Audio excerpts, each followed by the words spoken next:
Hello everyone, welcome back again to my YouTube channel. So today we're going to talk about the algebra questions, which is I took it from the SAT math questions.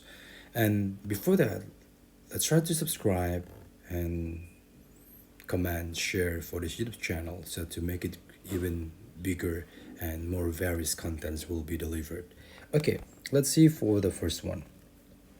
If we have x plus y equals to m,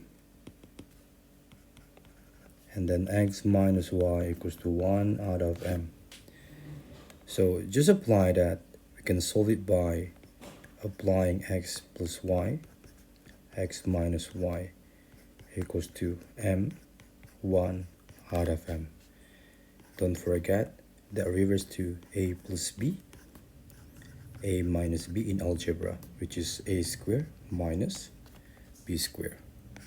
So that the same concept that we can apply, that x plus y, x minus y equals to m over m.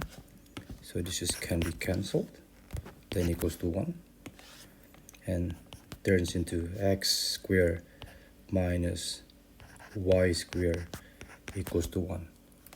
They're asking how is it for x squared minus 1.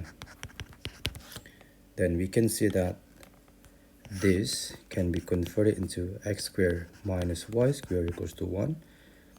Now x squared, you move it to the 1 to the left, turns into negative. Meanwhile, then the y squared, move it to the right. So this is x squared. So now we got the value that x squared minus 1, that equals to y squared.